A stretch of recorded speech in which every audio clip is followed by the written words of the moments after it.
पूजनीय මහා සංඝරත්නයේ අවසරයි සිනෑනියන් ඇතුළු ශ්‍රද්ධා සම්පන්න කාරුණික පිටුතුනි හැම දිනම උතුම් සද්ධර්ම ශ්‍රවණය සඳහා සූදානම් වන මොහොත තමන්ගේ ජීවිතයට අද උදෑසන ඉඳලා විශාල කුසල ධර්ම රාශියක් එකතු කරගෙන මේ වෙලාවේදී උතුම් සද්ධර්මය ශ්‍රවණය කරගන්නට අදහස් කරගෙනයි මේ අවස්ථාවට හැමදෙනාම සහසම්බන්ධ වෙන්නේ. කුසල ධර්මයන් කියන එක අපි කාගේ ජීවිතවලට යහපත පිණිස සැනසෙල්ල පිණිස පවතින දෙයක්. ඒ නිසා තමයි කත්තබ්බං කුසලං චරිතබ්බං බ්‍රහ්මචර්යං කියලා භාග්‍යවතුන් වහන්සේ දේශනා කළේ. ලෝකේ කුසල ධර්මයන් සිද්ධ කළ යුතු දේවල්. කුසලයේ කියලා කතා කරනකොට කුසලයේ දෙපැත්තකින් අපි සාකච්ඡා කරනවා. ලෞකික කුසලයේ සහ ලෝකෝත්තර කුසලයේ කියලා. ඒ ලෞකික කුසලයට පදනම බවට පත් වෙන්නේ ලෞකික සම්මාදිට්ඨිය. ලෝකෝත්තර කුසලයේ සඳහා පදනම බවට පත් වෙන්නේ ලෝකෝත්තර සම්මාදිට්ඨිය. අතිවික්ඛවේ සම්මාදිට්ඨි සාසවා පුඤ්ඤ භාගියා උපදිවේපක්ඛා. මහණෙනි මේ ලෝකේ සම්මාදිට්ඨියක් තියෙනවා. ශාස්ත්‍රවයි ආශ්‍රවයන්ගෙන් ඇසුරවන්න පුළුවන්කම තියෙනවා. පුඤ්ඤ භාගියා පින් පක්ෂයේහි වැටෙන උපදිවේපක්ඛා මතු විපාක පිණිස පවතින සම්මාදිට්ඨියක් තියෙනවා. මේ යහපත් දැක්ම තුළ තමයි කර්මයේ කර්මඵලයේ අදහන නුවණ තියෙන්නේ. මේ කුසල ධර්ම, මේ දේවල් අකුසල ධර්ම කුසල් කිරීම තුළින් මෙබඳු යහපත් විපාක ලබන්න පුළුවන්කම තියෙනවා. අකුසල් කළාම මෙබඳු අයහපත් දේවලුයි ලබන්නට පුළුවන්කම තියෙන්නේ. මේ ආදී වශයෙන් හඳුනා ගනු ලබන සම්මාදිට්ඨියක් යහපත් දැකීමක් තියෙනවා. ඒ යහපත් දැකීම තමයි කම්මස්සගත සම්මාදිට්ඨිය හැටියට හඳුන්වන්නේ. තව විදිහකින් කිව්වොත් ලෞකික සම්මාදිට්ඨිය කියලා හඳුන්වනු ලබන්නේ. එතකොට මෙන්න මේ සම්මාදිට්ඨිය බුදුරජාණන් වහන්සේ අපට වර්ණනා කරනවා. හේතුව තමයි අද අපි යම් මනුස්ස ජීවිතයක් ලබාගෙන ඉන්නවා නම් ඒ ලබාගත් මනුස්ස ජීවිතයේ අපිට ලැබුණේ අපිට උපභෝග පරිභෝග වස්තු සම්පත් ලැබෙනවා නම් ඒ සියල්ලම ලැබෙන්නේ හිතන්නට පුළුවන් මනසක් ලැබිලා තියෙනවා නම් ඒ දේ ලැබිලා තියෙන්නේ අපි පෙර කළ කුසල කර්ම නිසා. ඒක ලෝකෝත්තර කුසල කර්ම කළ නිසා ලැබුණු විපාකයක් නෙමෙයි. ලෞකික කුසලයේ කළ නිසා ලැබුණු විපාකයක්. කාමාවචර කුසලයක් කළ නිසා ලැබුණු විපාකයක්. අන්න ඒ නිසා බුදු පියාණන් වහන්සේ කිසිම විටක පින එහෙම නැතිනම් කුසලයේ ලෞකික කුසලයේ ප්‍රතික්ෂේප කරන්නේ නැහැ. පින කියලා කිව්වත් කුසලයේ කියලා කිව්වත් දෙකම එකම අර්ථයකින් කතා කරන්නට පුළුවන්කම තියෙනවා. ලෞකික කුසල් නැතිනම් කාමාවචර කුසල් කියලා කියන්නේ කාමාවචර පින් කියන්නේ. හැබැයි නමුත් අපි සාමාන්‍ය ව්‍යවහාරය තුළ අපි හඳුන්වන ඒ දේවල් පුණ්‍ය ධර්ම කියලා නැතිනම් පින් කියලා. එතකොට මෙන්න මේ පින් කරන එක බුදුරජාණන් වහන්සේ අනුදැන වදාරපු දෙයක් නැතිනම් අප්‍රමාදීව මේ දේවල් වල හැසිරෙන්නට කියලා පෙන්වුවා. නිර්වාණගාමිනී ප්‍රතිපදාවකට පවා කෙනෙකුට දායක වෙන්නේ හේතු වෙන්නේ ඒ විදිහට තමන්ගේ ජීවිතයට කරගත්ත ඒ කුසල ධර්මයක් නැතිනම් පුණ්‍ය ධර්මයක්. විශේෂයෙන් අපදාන පාළිය පරිශීලනය කරලා බලනකොට අපදාන පාළිය බැලීමෙන් අපිට දකින්න පුළුවන් මහරහතන් වහන්සේලා මහරහත් තෙරණින් වහන්සේලා තමන් මේ ජීවිතයේ අරිහත්ත්වය සාක්ෂාත් කර ගැනීම සඳහා සසරේදී තමන් කළ පින්කම් පිළිබඳව දක්වනවා.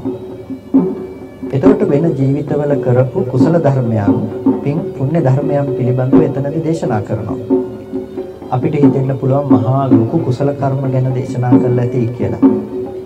ඇතැම් වෙලාවකට ක්‍රියාවක් විදිහට ගත්තොත් ඊටමත් පුංචි දෙයක් හැටියට තමයි කෙනෙකුට පේන්නට තියෙන්නේ. ඒකාංජලික තෙරුන් වහන්සේ සසරේදී කළපු පින්කම් තමයි බුද්ධ ප්‍රමුඛ මහා ශ්‍රාවක සංඝරත්නයේ වැඩම කරන දිහාවක් බලාගෙන ඉඳලා එකම එක වතාවක් ඇඟිලි බැඳලා වන්දනා කළා. ඒක තමයි කරපු පින්කම. ඒ වගේම සමහර තෙරුන් වහන්සේලා එක පැන් භාජනයක් පාරේ වඩින ස්වාමීන් වහන්සේ නමකට පූජා කරලා තියෙනවා. තවත් සමහර තෙරුන් වහන්සේලා පාත්‍රයේ පිරෙන්නට ලිඳකින් පැන් අරගෙන පැන් අවශ්‍ය ස්වාමීන් වහන්සේලාට පැන් පූජා කළා. මෙබඳු වූ කුසල ධර්මයන් කරලා එයින් ලබාගත් ආනිසංස ගැන සඳහන් කරනවා. කල්ප ගානක් උගතිය ගියේ නැහැ. සුගතියින් වලම ඉපදුනා. මේ ජීවිතයේදී උතුම් නිවනින් සැනසෙන්න ඒ කුසලයේ හේතු වුණා කියලා. කෙනෙක් හිතන්න පුළුවන් මොනතරම් පොඩි පිනක්ද සාමාන්‍යයෙන් එක වතාවක් ඇඟිලි බැඳලා වන්දනා කරනවා කියලා කියන්නේ.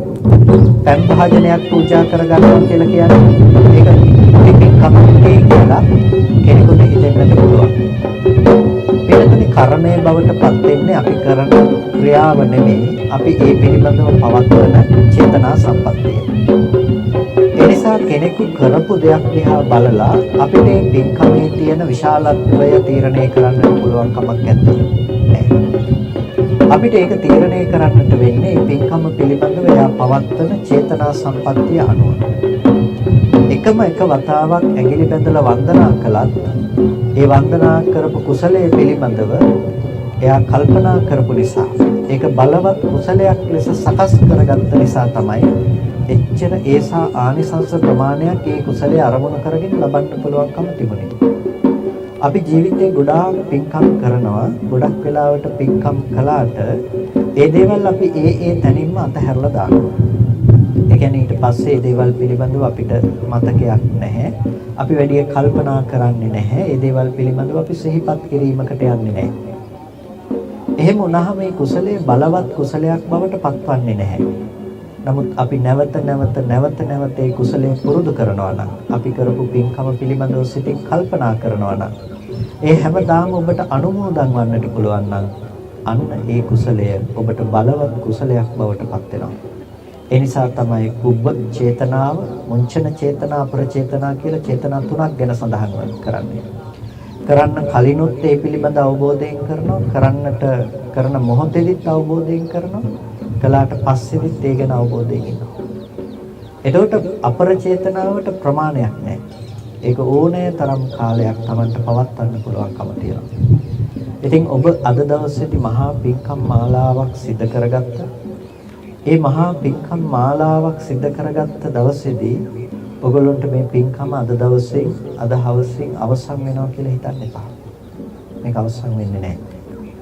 ඔයගොල්ලන්ට පුළුවන් මේක හැමදාම හිතන්න, මේ පිළිබඳව කල්පනා කරන්න, මේක හැමදාම හිතමින් සතුටු වෙමින් අපි මෙබඳු වූ පූජාවක් කළා කියලා ඔබට සිතුවිලි පවත්වන්න පුළුවන්කම තියෙනවා. අන්න ඒ වෙලාවල් වලදී ඔබේ සිතේ පහළ වෙන අලෝභ, අද්වේෂ, අමෝහ සහගත සිතුවිලි වලින් නිපදුණු සිත්වලට තමයි කුසල සිත් කියලා කියන්නේ. ඒ කුසලයේ ශක්තිමත් කරන්නේ අපි ඒ විදිහට. ඒ නිසා ඔබට පුළුවන් ඕනෑ තරම් කාලයක් ඒ විදිහට මේ කුසලයේ පිළිබඳව සතුටු වෙන්න. හිතා ඒ පිළිබඳව ඔබට කල්පනා කරන්නට පුළුවන්කම තියෙනවා, අනුමෝදන් වන්න පුළුවන්කම තියෙනවා. අන්න ඒ සෑම අවස්ථාවකදීම මේ කුසලයේ බලවත් කුසලයක් බවට පත් වෙනවා. එතකොට තමයි ඒ කර්මය අපිට බොහෝ කාලයක් හිතසුව පිණිස පවතින දෙයක් බවට පත් වෙන්නේ. සුඛෝ පුඤ්ඤස්ස වච්චයෝ කියලා බුදු පියාණන් වහන්සේ දේශනා කළේ පින කියලා කියන්නේ සැපට තව නමක් කියලා. කෙනෙකුගේ ජීවිතය සුඛිත මුදිත කරන්නට පුළුවන් දෙයක් තමයි එයා ජීවිතේ කරගන්න කුසල ධර්මයන් කියලා කියන්නේ. ඒ කුසල ධර්මයන් විවිධාකාර කුසල ධර්මයන් වන්නට පුළුවන්. හැම කුසලයකින්ම ලැබෙන්නේ එක හා සමාන විපාක නෙමෙයි. හැම කුසලයකින්ම ලැබෙන්නේ එක එක කුසල් වලින් එක එක ආකාරයේ විපාක තමයි ලබන්නට පුළුවන්කම තියෙන්නේ. කංචක පූජාවක් කියලා කියන්නේ, එහෙමත් නැතිනම් වටතිර පූජාව කියලා අපි හඳුන්වන්නේ ඊටාම වටින කුසලයක්. ඇතැම් වෙලාවට ලෞකික සම්මා දිට්ඨිය නැති උදවිය මේ උතුම් පින්කම, උතුම් පූජාව පිළිබඳව නිග්‍රහ කරන ආකාරයකට අපි ඇතැම් වෙලාවකට දකිනවා. ඇයි මේ වගේ දේවල් පූජා කරන්නේ? සමහර වෙලාවට නොහොබිනා වචන පාවිච්චි කරනවා, චෛත්‍යයට හැට්ට අඳනවා වගේ කියලා. ඇත්තම වටතිර පූජාව පිළිබඳව තියෙන අනවබෝධය. පූජාවක් කියන්නේ මොකක්ද කියලාවත් තියෙන අනවබෝධය නිසා තමයි මේ වගේ වචන තමයි ප්‍රකාශ කරන්නේ. පූජාවක් කියලා කියන්නේ අපි හිතෙන් අනුමෝදන් වෙමින් කරන පූජාවක්. වටතිර පූජාවක් කියලා කියන්නේ ඔබ ඒකෙන් බලාපොරොත්තු වෙන අර්ථය බවට පත් වෙන වෙනම දෙයක්. ඒක බුදුරජාණන් වහන්සේ සඳහා කරන උත්තරීතර පූජාවක් විදිහට කරන දෙයක්. ඒ කංචක පූජාවක් පූජා කිරීමෙන් කෙනෙකුට විශාල රක්ෂාවරණ ගුප්තියක් ලබන්න පුළුවන්කම තියෙනවා ආනිසංස ධර්මයන් විදිහට. රැකවරණය සැලසෙනවා. ඒ වගේම සුගතිගාමී වන්නට පුළුවන් කුසල ධර්මයක් පරිභාවිත කිරීම තුළින්. ඒ කුසලයේ සිද්ධ වෙන්නේ කෙනකෙනාගේ චේතනා සම්පත්තිය අනුව. තමන් ඒ වටතිර පූජාවක් පූජා කරන කෙනෙක් එයාගේ හිතේ ඇති කරගන්නේ පූජාව කරන වෙලාවේදී අලෝභ, අද්වේෂ, අමෝහ සහගත සිතුවිලි සමුදායක්. කුසලයේ කියලා කියන්නේ වටතිරයවත් සෑයවත් නෙමෙයි. ඒ සෑය සඳහා ඔබ වටතිරයක් සකස් කරලා පූජා කරන මොහොතේ ඔබේ සිතේ ඇති වෙන අලෝභ, අද්වේෂ, අමෝහ සහගත සිතුවිලි සමුදාය. එහෙනම් කුසලයේ පිළිබඳව අපි විනිශ්චය කරන්නට ඕනේ වටතිරය දිහා බලලවත් සෑය දිහා බලලවත් නෙමෙයි. ඔබ ඒ වෙලාවේ ඇති කරගත්ත චේතනා සම්පත්තිය දිහා බලලා. අපි මේ පූජාව කරන්නේ බුදුරජාණන් වහන්සේ සඳහා. ඇතම් කෙනෙක් කියනවා ඒ වගේ පූජාවක් කරන වෙලාවක අසරණයෙක් සඳහා ඒ ටික පරිත්‍යාග කළා නම් හොඳයි නේද කියලා. හොඳයි හිතන්නකෝ අසරණයෙක් සඳහා කරන පූජාවක ඔබට කොච්චර ප්‍රමාණයක් හිතෙන් හිතන්න පුළුවන්ද කියලා අසරණ කෙනා පිළිබඳව ඔබට කොච්චර ප්‍රමාණයක් හිතන්න පුළුවන්කම තියෙනවද? ඔයගොල්ලන්ට හිතන්න පුළුවන්කම තියෙන්නේ මේ මිනිස්යාගේ අසරණතාවය පිළිබඳව විතරයි. ගුණයක් කල්පනා කරන්න පුළුවන්කම නැහැ. එයාගේ තියෙන මහා ගුණස්කන්ධයක් ගැන කල්පනා කරන්න පුළුවන්කමක් නැහැ. හැබැයි වටතිරයක් පූජා කරනකොට, කංචක පූජාවක් කරනකොට ඔයගොල්ලන්ට කල්පනා කරන්න විශේෂ ක්ෂේත්‍රයක් කොච්චර තියෙනවද? බුදුරජාණන් වහන්සේට කරන බුද්ධ පූජාවක්. ඒ බුදුරජාණන් වහන්සේගේ මේ උතුම් ගුණයන් උදෙසා කරන පූජාවක් වේවා කියලා ඔබේ සිතේ අනන්ත අප්‍රමාණ සිතුවිලි ඇති කරගන්න පුළුවන්කම තියෙනවා. අන්න ඒ නිසයි ඒ කුසලය අනන්ත වූ ආනිසංස උපදව ගන්න පුළුවන් දෙයක් කියලා කියන්නේ. ඔබ සිතුවිලි ඇති කරගන්නේ බුදු ගුණයන් ගැන හිතා ඔබේ නුවණේ ප්‍රමාණයට ඒ කුසලයේ බල සම්පන්න දෙයක් බවට පත් කරගන්න පුළුවන්කම තියෙනවා. ඒ නිසා නුවණැත්තෙකුට පින්නතුනි පින කියන දේ කුසලයේ කියන දේ ඕනෑ හැටියට දියුණු කරගෙන කරගන්නට පුළුවන්කම තියෙන දෙයක්. ඒ නිසා කුසලයේහි ඔබත් අප්‍රමාදී වෙන්න ප්‍රඥාවෙන් ඒ දේ හැසිරෙන්න අපිට ඒ දේවල් යහපත පිණිස පවතින දේවල් මිසක අයහපත පිණිස පවතින දේවල් නෙමෙයි. කෙනෙක් හිතනවා පින් කළත් සසර දික් වෙනවා, පව් කළත් සසර දික් වෙනවා. ඒ නිසා පව් කරන්නේ නැහැ වගේම පිනුත් නොකර ඉන්නට ඕන කියලා. ඒක බුද්ධ භාෂිතයේ නෙමෙයි පවුත් නොකර ඉන්න කියලා කියන එක. ප්‍රතිඵලය ගැන දේශනා කරනකොට බුදුරජාණන් වහන්සේ දේශනා කරනවා පුඤ්ඤ පාප පහිනස්ස නත්ති ජාගරතෝ භයං කියලා එක ගාතාවකදී. ඒ කියන්නේ පින් පව් දෙකම දුරු වුණ කෙනාට මේ ප්‍රහීන වුණ කෙනාට මේ ලෝකේ නිදිවැරීමක් හෝ බයවන්නට කාරණාවක් නැහැ කියලා. මේක අරගෙන සමහර අය වරදවා අරගෙන කතා කරනවා පුඤ්ඤපාප පහිනස්ස කියලා කිව්වේ පින් කියන එකක් දුරු කරන්න කියලායි කිව්වේ, පව් කියන එකක් දුරු කරන්න කියලායි කිව්වේ කියලා. දැන් මේ කිව්වේ ප්‍රහීන වූ කෙනාට නිදිවැරීමක් හෝ බයවන්නට කාරණාවක් නැහැ කියලා රහතන් වහන්සේගේ තියෙන මට්ටමක් පිළිබඳව කතා කළේ. හැබැයි මාර්ගයට ප්‍රවිෂ්ඨ වෙන්නට උත්සාහවත් වෙන කෙනෙකුට ඒක අදාළ වෙන්නේ නැහැ. දැන් ඔබ මෙහි ඉඳලා කොළඹ යන්නට පිටත් වුණා. කොළඹ නගරය මෙතන ඉඳලා ඇත්තේ නැහනේ. ඔබ මේ මාර්ගයේ පිටත් වෙනකොට මාර්ගයේ දිගට කොළඹ නගරය ඇත්තේ නැහැ. කොළඹ නගරයට ගියාට පස්සේ ඔබට ඒ තැන් දකින්න පුළුවන්කම තියෙනවා. ඒ තැන් හමුවට යන්න පුළුවන්කම තියෙනවා. ඒ වගේ තමයි ප්‍රතිඵලය කියන එක නැතිනම් නිර්වාණය කියන එක අර කොළඹ වගේ නම් මාර්ගය තමයි ඔබ ගමන් කරන දේ අද ඔබේ ජීවිතය තුළ අනුගමනය කරන මේ ප්‍රතිපදාව. එතකොට අර ප්‍රතිඵලයේ තියෙන දේ නිවනට අදාළ ලක්ෂණ මාර්ගයට ප්‍රවිෂ්ඨ වෙන ඔබ සතුව තියනවා කියලා කෙනෙක් කියනවා නම් ඒක වැරදි. ඒ නිසා මාර්ගය තුළ කොතනකදවත් අපි පින්පව් මේ තියෙන හේතු ඔක්කොම දුරු කරන්න ඕනේ කියලා එකක් නැහැ. අකුසල් දුරු කළ යුතුයි. අකුසලයේ දුරු කරනවා වගේම කුසලය පාවිච්චි කළ යුතුයි. කුසලය කිව්වහම ඒක ලෞකික කුසල සහ ලෝකෝත්තර කුසල කියන හැම දෙයක්ම ඇතුළත් කරන්න පුළුවන්කම තියෙනවා. නමුත් කුසලස්ස උපසම්පදා කියනකොට එතනදී වැඩිපුරම අලෝභ, අද්වේෂ, අමෝහ සහගත කුසලයයි ඇති වෙන්නේ. අදහස් කරන්නේ. ඊට පස්සේ දේශනා කරනවා සචිත්ත පරියෝදපන. සචිත්තේ නැතිනම් තමන්ගේ සිත දමනය කර ගැනීම කියලා දෙයක්. අන්නේ සිත දමනය කරගන්න විදිහට අදාළ කරගෙන අපිට ලෝකෝත්තර දර්ශනය පිළිබඳව කතා කරන්නට පුළුවන්කම තියෙනවා. එතකොට මේ ලෞකික අර්ථයත් ලෝකෝත්තර අර්ථයත් බුදුරජාණන් වහන්සේ දේශනා කළා. මොකද බුද්ධ ශාසනයකින් ප්‍රයෝජන ලබන්නේ නිර්වාණය අවබෝධ කරන පිරිස විතරක් නෙමෙයි, ලෞකික ධර්මයන් තුළ හැසිරෙන පිරිසටත් මේ ශාසනයෙන් ප්‍රයෝජන ලබන්න පුළුවන්කම තියෙනවා. පින් කරගන්න පුළුවන්කම තියෙනවා. ඒ නිසා මේ හැමෝටම සාධාරණ විදිහට තමයි බුදුරජාණන් වහන්සේ ප්‍රතිපදාව කියන දේ දේශනා කරලා තියෙන්නේ. ඒ නිසා මේ කුසල ධර්ම ඔබේ ජීවිතයට බොහෝ ආශිර්වාදයේ පිණිස පවතින දෙයක්, වටිනා දෙයක්, සැනසෙල්ල පිණිස පවතින දෙයක්. ඔබේ ජීවිතයේ ඕනෑම මොහොතක ඔබට හැමදේම නැති වෙලා යන්න පුළුවන්කම තියෙද්දි කුසල ධර්ම පමණ ඔබ සඳහා අවශේෂ වෙනවා. ඒක තමයි කුසලයේ තියෙන වැදගත්කම කියලා කියන්නේ. අපි ජීවිතයක ගොඩනගන හැමදේම කෙලවර වෙනවානේ යම් මොහොතක. අපේ මරණයත් සමග ලෙඩවීමත් සමග මේ හැමදේම අපි මොන විදිහට ජීවත් වුණත් ජීවිතේ මොන මට්ටමින් ගොඩනගලා තිබ්බත් එතනින් ඒක කෙලවර වෙනවා. කොච්චර දූ දරුවෝ හිටියත්, ඥාති පිරිවටක් හිටියත්, අපි කොච්චර බලවතෙක් වුණත්, අපි කොච්චර හැකියාව තියෙන කෙනෙක් වුණත්, ධන ධාන්‍ය තිබුණ කෙනෙක් වුණත් ඔබට ලෙඩවීම පරාජය කරන්න පුළුවන් කමක් නැහැ දේවල් වලින්. මරණය පරාජය කරන්න පුළුවන් කමක් නැහැ. අපි ඒක ස්වභාව කොට, ඒ උරුම කොට තමයි ජීවත් වෙන්නේ. අන්න ඒ දේ උරුම කොට ජීවත් වෙනකොට ඒ අපි ගොඩනගපු ලෝකය හැමදාම බිඳිලා යනවා, Taman ඉස්සරහම නැති වෙලා යනවා. හැබැයි පිහිට පිණිස පවතිනවා නම්, පිළිසරණ පිණිස පවතිනවා නම් පවතින එකම දේ තමයි පින්නතුනි අපි කරපු කුසල ධර්මයක්.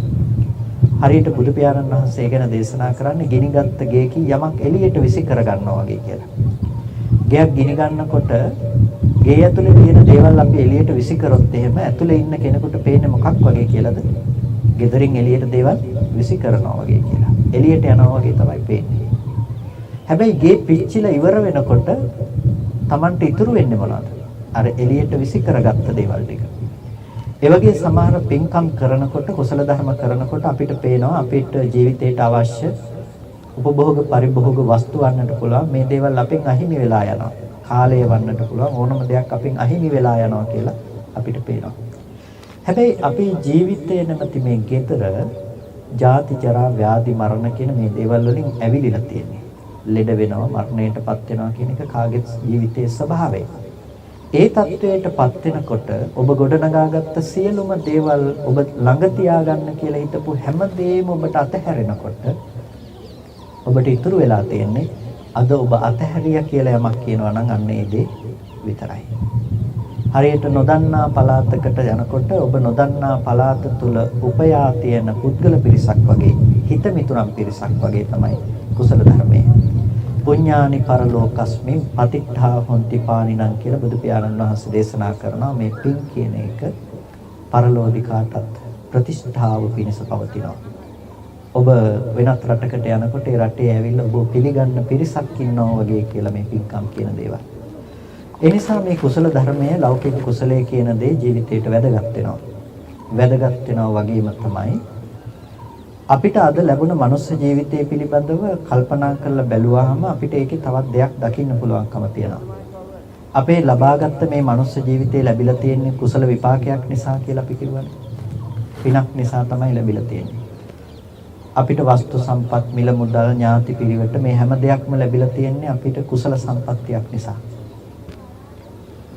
පෙර පිනක් නිසා කළාට මේ දේවල් නිත්‍ය විදිහට ඔබට ඕන විදිහට පවත්වන්න පුළුවන්කම තියෙනවද? බෑ. මේ දේවල් නැති වෙලා යනවා. මේ දේවල් පවත්වා ගන්න අපිට කටයුතු කරන්නට වෙනවා. නමුත් අපි වශයෙන් පවත්වන්න පුළුවන් කමක් නැහැ. ඕනෑම මොහොතක මේ දේවල් වෙනස් වෙලා යන්න පුළුවන්කම තියෙනවා. ඒ දේවල් මොහොතින් මොහොත විපරිණාමයටපත් වෙනවා. අද අපි රැස් කරනන් යම් පුණ්‍ය ධර්මයක් ඒයින් ලැබෙන විපාකයටත් ඒ ස්වභාවය උරුමයි. දෙවියෙකුට දිව්‍ය ලෝකෙන් චුතවන්නට සිද්ධ වෙනවනේ එක මොහොතකදී හරි. බ්‍රහ්ම ලෝකේ ගියත් ඒන් නිදහස් වන්න පුළුවන් කමක් නැත්තේ නෑ. අන්න ඒ නිසා තමයි පින්නතුනි බුදුරජාණන් වහන්සේ දේශනා කළේ මෙතනින් පමණක් සීමා වන්නට එපා කියලා. ඒ නිසා අපි ටිකක් කතා කරන්නට ඕනේ. එහෙනම් අපි කළ යුතු දේ මොකද්ද? බුද්ධ ශාසනයකින් අපි ලබාගත යුතු ලබාගත හැකි උත්තරීතර ධර්මලාභයක් තියෙනවා. ඒ ධර්මලාභය තමයි අපි අපේ ජීවිතයට ලං කරගන්නට අවශ්‍ය. අපි කාමාවචර කුසලයන් තුළින් කොච්චර දේවල් කළත් ඒ එකක්වත් අපිට ජාති දුකෙන් මිදෙන්න හේතු වෙන්නේ නැහැ. ඒ කියන්නේ ඒ ජාති දුක නැති කරන්න ඍජු මාර්ගයක් බවට පත් වෙන්නේ. අන්න ඒ නිසා අද දවසේදී අපිට බුද්ධ ශාසනයකින් ලැබිය හැකි ප්‍රයෝජනෙ අපි ලබන්නට අපි උත්සාහවත් වෙන්නට ඕනේ. එතනදී අපිට මේ ශාසනයෙන් ලබන අග්‍රතම ඵලය අද ලබන්නට පුළුවන්කම තියෙනවා ඒ මාර්ගය අනුගමනය කිරීම තුළ. මොකද්ද අපි බලාපොරොත්තු වෙන අග්‍රතම ඵලය බුද්ධ ශාසනයක් තුළින්? නිර්වාණ අවබෝධය කියලා කියන්නේ ඒ අග්‍රතම ඵලයට. අපි සාමාන්‍යයෙන් මරුණට පස්සේ නිවන් සැප ලැබේවා කියලා කිව්වට මැරිලා නිවන් දැකපු අය නිවන් දකින්න පුළුවන්කම තියෙන්නේ ජීවත් වෙන කෙනෙකුට මිසක මැරුණු කෙනෙකුට නෙමෙයි. මේ ජීවත් වෙනකොට තමයි නිවන අවබෝධ කරගන්නට පුළුවන්කම තියෙන්නේ. නිර්වාණය කියලා කියන්නේ නිවන කියලා කියන්නේ මෙතන නැති වෙලා ගිහිල්ලා මොකක් හරි තැනකටපත් වීමක් ගැන කතාවක් නෙමෙයි. ජීවත් වෙනකොටම සියලු දුක නැති කරලා දාලා අවේදිත සුඛයකින් වේදනාවකින් පණවන්නට බැරි තත්වයක තියෙන නමුත් ඊටාම සැප සහගත තත්වයකට Tamanගේ මනසපත් කර ගැනීම තමයි අපි නිවන් සැප කියලා හඳුන්වන්නේ. ඒක ලබන්න පුළුවන්කම තියෙන්නේ මේ ජීවිතේ මේ ජීවත් වෙන කෙනෙකු විසින්. මේ ජීවත් වෙනකොට තමයි අපි ඒක ලබා ගන්නට අවශ්‍ය වෙන්නේ. ඒක ලබා ගන්නට නම් අපිට අවශ්‍යයි මූලික වශයෙන්ම මොකද්ද? ප්‍රඥාව කියන දේ. නුවණ අවශ්‍යයි. නුවණ නැතිනම් නිර්වාණය අවබෝධ කරගන්නට පුළුවන් කමක් නැත්තේ. ඒ නිසා තමයි පඤ්ඤාවන්තස්සායන් ධම්මෝ නායන් ධම්මෝ දුප්පඤ්ඤස්ස කියලා බුදුරජාණන් වහන්සේ දේශනා කළේ. මේ ධර්මයේ තියෙන ප්‍රඥාවන්තයන් සඳහා මිසක දුෂ්ප්‍රඥයන් සඳහා නෙමෙයි කියලා. ඒ ප්‍රඥාව කියලා කියන්නේ අපි අධ්‍යාපන මට්ටමින් කොච්චර ඉහළට ගිහිල්ලා ඉන්නවද කියන එක නෙමෙයි ප්‍රඥාව කියලා කියන්නේ. ප්‍රඥාව කියලා කියන්නේ අපිට කොච්චර දුරට අපේ මනස පේන දෙයට ඔබෙන් නුවණක් විදිහට පවත්වන්නට පුළුවන්ද කියන එකයි ප්‍රඥාව කියලා කියන්නේ. ප්‍රඥාව සහ උගත් බව කියන්නේ දෙකක්. උගත් බවයි ප්‍රඥාවන්තකමයි එකක් නම් උගත්තු මරාගෙන වෙරෙන්න යන්නේ නැහැ. මේ දෙක. ප්‍රඥාවන්තකම කියලා කියන්නේ කෙනෙකුගේ විමර්ශනශීලී නුවණ. එයා යථාර්ථය ගවේෂණය කරනවා. ලෝකේ ඇති සැටියෙන් දකින්නට උත්සාහවත් වෙනවා. ඒ නිසාම තමයි පඤ්ඤාවන්තස්සායන් ධම්මෝ කියලා කිව්වේ. මේ ධර්මයේ තියෙන ප්‍රඥාවන්තයින් සඳහා. ඉතින් ප්‍රඥාවන්තයින් සඳහා තියෙන ධර්මයක් බුදුරජාණන් වහන්සේ අපට දේශනා කළා තියෙනවා. ඒ ප්‍රඥාවන්තයින් සඳහා පවතින ධර්මය කියලා අපිට දේශනා කළේ අපේ ජීවිතෙන් පරිබාහිර දෙයක් නෙමෙයි. ලෝකේ කොහේ හරි තියෙන කතාවක් නෙමෙයි අපි තේරුම් ගන්නට තියෙන්නේ. ධර්මය අවබෝධ කරනවා කියලා අපිට අවබෝධ කරන්නට තියෙන්නේ අපි කාගේ ජීවිතවල තියෙන යථාර්ථය. ඒක තමයි බුදුරජාණන් වහන්සේ පෙන්වා දුන්නේ ලෝකෙට නොපෙනෙන ඒ ඇත්ත. සාමාන්‍ය ලෝකයකට නොපෙනෙන ඇත්තක් අපිට පෙන්වලා දුන්නා. ඒ සාමාන්‍ය ලෝකයක දකින ක්‍රමය තමයි අනුසෝතගාමී දැක්මක් කියලා කියන්නේ. ඒ අනුසෝතගාමී දැක්ම තියෙන්නේ ලෝකයේහි සැප හොයාගෙන යන විදිහට. ඒ කියන්නේ ලෝකේ අපි කවුරුත් කැමති සැප කියන දේ ලබන්නට, අපි සතුටින් ජීවත් වෙන්න කැමති. අපිට සතුට උපදින්න පුළුවන්කම තියෙන්නේ මොන දේවල් වලින්ද? අපිට පුළුවන් දකින රූප වලින් අපි බලලා සතුට වෙන්න පුළුවන්කම තියෙනවා. අහන ශබ්ද වලින් අහලා අපිට සතුට වෙන්න පුළුවන්කම තියෙනවා. ගන්ධ සුවඳ වලින් අපිට සතුට ලබා ගන්න පුළුවන්කම තියෙනවා. රස විඳලා අපිට සතුට උපද්ද ගන්න පුළුවන්. ස්පර්ශ විඳලා සතුට උපද්ද ගන්න පුළුවන්. ඔන්න අපි සතුට වෙන හැටි. එතකොට අද කාමාවචර සත්වයින් හැටියට අපි හිතින් හිතුවත් හිතන්නේ මෙන්න මේ දේවල් ගැන තමයි. අපි දැකපු අහපු විඳපු දේවල් පිළිබඳව අපි කල්පනා කරනවා. එතකොට මේ දේවල් අනුව තමයි අපේ මනස අද මෙහෙවන්නේ. ඔබ හොඳයි කියලා හිතපු රූප තියනවා නම් ඒ රූප ලබා ගන්න ඔබ උත්සාහවත් වෙනවා. වින්දොත් හොඳයි කියලා හිතපු දේවල් තියනවා නම් ඒ දේවල් විඳින්න ඔබ උත්සාහවත් වෙනවා. ඔබ සතුටු වෙන විදිහට මේ ලෝකේ පවත්වා ගැනීම සඳහා අද දවසේදී කල්පනා කරනවා. මේකට තමයි අනුසෝතගාමී ලෝකය කියලා අපිට බුදුරජාණන් වහන්සේ දේශනා කළේ. අන්නේ අනුසෝතගාමී ලෝකයට වඩා පටිසෝතගාමී දැක්ම අපිට අපේ ජීවිතය තුළ ඇති කරගත යුතුයි. පටිසෝතගාමී දැක්මක් කියලා කිව්වේ ඒක ටිකක් අපිට නුවණින් කල්පනා කරන්නට වෙන දෙයක්. ලෝකයා සාමාන්‍ය මට්ටමින් කියනකොට ධර්මය අවබෝධ කරගන්න කෙනෙක් ඊට වඩා ටිකක් එහාට ගිහිල්ලා වෙනස් ස්වරූපයකින් කතා කරනවා. ලෝකයා කියන රූපේ දිහා බැලුවාම සැප එනවා කියලා. රූපේ දිහා බලලා සතුටු වෙන්න පුළුවන් කියලා කියනවා. හැබැයි පටිසෝතගාමී දැක්මක් අනුගමනය කරන කෙනා කියනවා නෑ රූපේ දිහා බැලුවට රූපයෙන් සතුට ගේන්න පුළුවන් කමක් නැති. ඒක රූපේ පවතින දෙයක් නෙමෙයි. රූපේ ලක්ෂණය අනිත්‍ය ලක්ෂණය අනිත්‍ය වූ තැනක කවදාවත් සතුට කියන දේ තියෙන්න පුළුවන් කමක් නැහැ. සත්‍යයෙන් ලෝකයා සතුටු වෙන්න පුළුවන් කියනකොට ලස්සන සින්දුවක් අහලා අපි සතුටු වෙන්න පුළුවන් කියලා අපි ඒ සින්දුවම හොයාගෙන අහලා සතුටු වෙන්න හදන තැනක පටිසෝතගාමී දැක්මක් තියෙන කෙනා කියනවා නෑ ශබ්දය තුලින් සතුට එන්නේ නෑ. ශබ්දය කියන එක අනිත්‍ය ලක්ෂණයෙන් යුක්ත දෙයක්. යම අනිත්‍ය නම් එතන තියෙන දුක්ඛ ලක්ෂණයක් මිසක සැපගෙන විද්දෙන්න පුළුවන් කමක් ඒකේ නැහැ කියලා. මෙන්න මේ විදිහට පටිසෝතගාමී දැක්මක් තියෙන කෙනා වෙනස් කතාවක් කියනවා. අද අපිට තේරුම් ගන්නට වෙන්නේ පින්නතුනේ ධර්මය අවබෝධ කරනවා කියලා මෙන්න මේ පටිසෝතගාමී දැක්මක් තියෙන කෙනෙකුගේ මානසික මට්ටම පිළිබඳව හඳුනා ගැනීම. අපිට අපේ ජීවිතය පිළිබඳව තමයි මේ ඔස්සේ කල්පනා කරන්නට තියෙන්නේ. අපේ ජීවිතය පිළිබඳව කල්පනා කරනවා කියලා කිව්වේ අපිට සිද්ධ වෙනවා අපි ජීවත් වෙන තැන මොකක්ද කියන එක හරියට විනිශ්චය කරගන්නට. පින්නතුනි ඔබට ඔබ ජීවත් වෙනවා කියලා කියන්නට පුළුවන් වපසරිය ඔබට ඔබ ජීවත් වෙනවා කියලා කියන්නට පුළුවන් තැන මොකක්ද කියලා ඔබ ටිකක් විමසා බැලුවොත් ඔබට පුළුවන් රූපය දකින බවින් කතා කරන්න, සද්ද අහන, ගඳ සුවඳ විඳින, රස ස්පර්ශ විඳින මට්ටමින් අරමුණු දැනගන්න හිතන මට්ටමින් ඔබට මම කියලා කෙනෙක් පිළිබඳව කතා කරන්න පුළුවන්කම තියෙනවා. ඒ හැරුණකොට වෙනත් දෙයකින් ඔබට කතා කරන්න පුළුවන්කම තියෙනවද? බැහැ.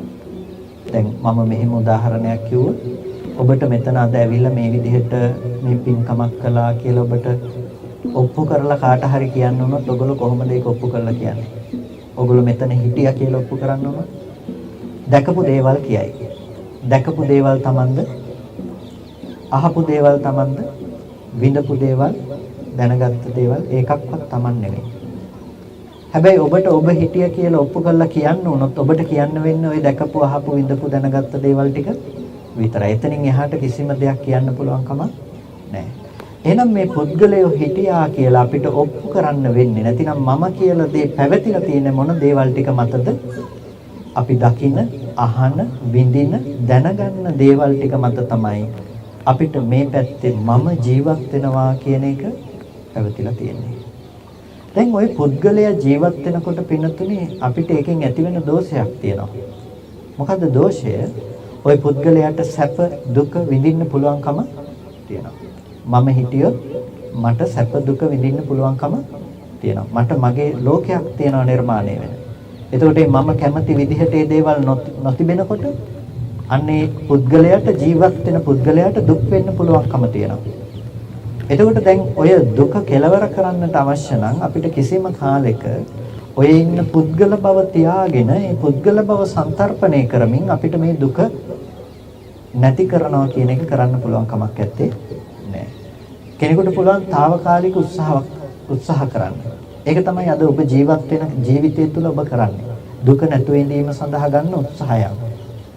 ඔබ රැකී ආරක්ෂා කරන්නේ, ඔබ කටයුතු කරන්නේ, ඔබ සතුටු වීම සඳහා ජීවිතේ ගොඩක් දේවල් කරන්නේ. හැමදේම දුක නැතුව හොඳින් ජීවත් වෙන්න කියලා. හැබැයි ඒකේ ඔබේ උත්සාහය තියනකම් ඒක කරගන්න පුළුවන්. හැබැයි උත්සාහය නැති වෙනකොට මොකද වෙන්නේ? දුකෙන් ආපහු ආවරණය වෙලා යනවා. ඒක පවත්වන්න පුළුවන් කමක් නැත්තේ නෑ. ඒක තමයි ලෝකේ ස්වභාවය. ඒ නිසා අපිට ලේසි ක්‍රමයක් තියෙනවා. ඒ ලේසි ක්‍රමය තමයි අපේ හිත හදාගෙන දුක නැති කරන ක්‍රමය. දැන් අපි මෙහෙම කිව්වොත් වචනයක් නිසා එන දුක ඔබට කොච්චර එන්න පුළුවන්කම තියනවද? කෙනෙකුට පුළුවන් ඕගොල්ලන්ට බැනලා දුකක් දෙන්න පුළුවන්කම තියනවා. දැන් මම ඕගොල්ලෝ කාට හරි නැගිටවල බොහොම දොස් කිව්වොත් එහෙම බැන්නොත් එහෙම ඕගොල්ලන්ට දුකක් ඇති වෙන්නේ නැද්ද? දුකක් ඇති වෙනවා. එතකොට ඒ දුක කාට හරි ඕගොල්ලන්ට දෙන්න පුළුවන්කම තියනවා. නිකන් හිතලා බලන්නකෝ වචනයද දුක කියලා. කවුරු හරි කියන වචන ටිකද දුක? නෑ, වචන ටික දුක වෙන්නේ නෑ. මිනිස්සු දෙන්නේ රණ්ඩු වෙවි යන ඕගොල්ලන්ට දුක එනවද? නෑ. හැබැයි ඕගොල්ලන්ට හිතන මේ වචන ටික ඇහෙනකොට මට තමයි බනින්නේ කියලා. දැන් මොකද වෙන්නේ? දැන් දුක එනවා.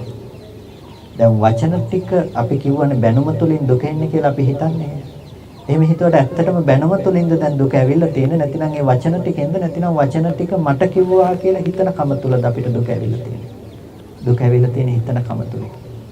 දැන් අපි බැනුම් අහන්න නැතුව ඉන්න කියලා අද උත්සාහවත් වෙන්නේ ලෝකෙම කටවල් වහලානේ. ලෝකෙ ඔක්කොම බැනුම් අහන්න බනින අයගේ කටවල් වහලා බනින්න නැති වෙන්න වැඩ කරලා තමයි අපි අද බැනුම් ඇහිම කියන දුකෙන් නිදහස් වෙන්න උත්සාහවත් වෙන්නේ. ඉතින් අපි ලෝකෙට වහල්ද නැද්ද? ලෝකෙට වහල්. ලෝකේ අපිට සංතරපණය කරන්න සිද්ධ වෙනවා අපේ සතුට වෙනුවෙන්. ඉතින් දැන් ලේසිම වැඩේ ලෝකෙක කටවල් වහන එකද කොහේ හරි ඇහෙන වචන ටිකක් අනුව අපේ හිතේක මගේ කරගන්න මෝඩකමයින් කරගන්න. මෝඩකමයින් කරගන්න පුළුවන් නම් ඒක ප්‍රායෝගික විසඳුමක්. නැත්නම් ඒක ප්‍රායෝගික විසඳුමක් නෙමෙයි. කටු තියෙන කැලේක යනකොට මුළු කැලේම කටු ටික රැහැලා දාලා ගමන යන්න පුළුවන් කමක් නැහැ. අපිට පුළුවන් කටු ඇනෙන්නේ නැති විදිහට හොඳ සෙරෙප්පු දෙකක් දාගෙන ඒ ගමන යන්න පුළුවන්කම තියෙනවා.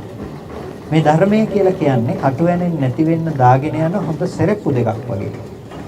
අපේ ජීවිතවලට කටු ඇනෙනවා, කටු වෙනවා හැම වෙලාවකදීම. ඒ කටු තමයි ඔබට ජීවිතේ ඇති වෙන දුක, වෙහෙස, විඩාව, ඔබ බලාපොරොත්තු වෙන දේවල්, නොවන දේවල්, ඔය හැම දෙයක් තුළින්ම ඔබට ජීවිතේට ඇති වෙන කටු කණ්ඨක ධර්මය.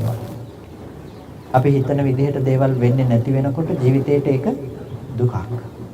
ලෝකේ අපි කැමති අය ලෙඩ වෙනකොට, ඒ අය මරණයටපත් වෙනකොට, අකමැති දේවල් සිද්ධ වෙනකොට අපේ ජීවිතේට දුකක්. ওই දේවල් වලින් දුකෙන් මිදෙන්න නැතුව අපිට ඉන්න පුළුවන් කමක් නැහැ ඔය ජීවත් වෙන ක්‍රමයට. ජීවත් වෙනවා කියලා කියන්නේම ප්‍රශ්න ටිකකට උත්තර හොයන එක. එහෙමනේ. අපි ජීවත් වෙනවා කියලා කියන්නේම අපි ජීවත් වෙන්නේ ප්‍රශ්න ටිකකට උත්තර හොය හොය. ඉතින් ඔය විදිහට අපි කැලේම කටු රැහැරහ ජීවත් වෙනවට වඩා ලේසි ක්‍රමේ තමයි පින්නතුනේ අපේ හිත හදාගෙන දුකෙන් මිදෙන එක. ඒ නිසා බුදුරජාණන් වහන්සේ අපට දේශනා කරන්නේ හිත හදාගෙන දුකෙන් මිදෙන්නේ කොහොමද කියලා. හිත හදාගෙන දුකෙන් මිදෙන ක්‍රමය අපිට ටිකක් නුවණින් කල්පනා කරන්න වෙනවා. කොහොමද හිත හදාගෙන දුකෙන් මිදෙන්නේ කියලා. අපිට තේරුම් ගන්නට වෙනවා ඉස්සෙල්ලාම දුක ආවේ කොහොමද කියලා. ජීවිතේට දුක ගලාගෙන එන්නේ පින්නතුනේ ඔබට දුක් වෙන්න දේවල් තිබුණොත්. පළවෙනිම දේ දුක් වෙන්න දේවල් තිබුණොත්. සතුට වෙන්න දේවල් තිබුණොත් ඒත් ඔබට දුක එනවා. ඇයි? ඒක වෙනස් වෙනකොට ඔබට දුක එන නිසා. ඒ නිසා ලෝකේ දුක් වෙන්න දේවල් හෝ සතුට වෙන්න දේවල් කියලා යමක් ඔබට හම්බෙනවා නම් ඒ සෑම තැනකම අපි හදලා තියෙන්නේ දුක ඇති කරගන්න හේතු ටිකක් තමයි. අන්න ඒ කාරණාව පිළිබඳව අපි විශ්ලේෂණය කරමු. මොකද්ද ලෝකය හම්බෙනවා කියලා කතා කරලේ කියලා. මේක ටිකක් ගැඹුරුයි. ඔබ ටිකක් නුවණින් කල්පනා කරන්නට අවශ්‍යයි. ලෝකය හම්බ වෙනවා කියලා කියන්නේ අපි හැම වෙලාවකදීම අපි කටයුතු කරන්නේ අපි සංකල්පමය වශයෙන් ගොඩනගා ගන්න සංකල්පම රාමුවක් ඇතුලේ. අපේ ලෝකයේ තියෙන්නේ සංකල්පමය රාමුවක් තුළ. ඒක කවදාවත් යථාර්ථය නෙමෙයි. ලෝකය කියලා අපි හඳුනාගත්ත දේ, අපි දන්න දේ කවදාවත් යථාර්ථය නෙමෙයි. ඒක අපි හඳුනාගත්ත විදිහ. හේතු ධර්මතා ටික සකස් වෙන විදිහට තමයි අපි ලෝකය කියලා රැවටිලා තියෙන්නේ. හේතු ටිකක් නිසා ඵලයක් උපදිනකොට ඒ ඵලය පිළිබඳව අපි දැකලා තියෙනවා ලෝකේ තියෙන දෙයක් කියලා. ඒක තමයි අපේ ජීවිතයේ තියෙන මෝඩකම. දැන් මේ මොකක්ද කියලා අහුවොත් ඔයගොල්ලෝ කාටවත් කියන්න පුළුවන් මේක වටාපතක් කියලා. එතකොට මේ වටාපත කියන මේ රූපය ඇත්තටම ලෝකේ තියෙන දෙයද කියලා අහුවොත් ඔබ දෙපාරක් හිතන්නේ නැතුව කියන ඔව් ඔය තියෙන්නේ කියලා.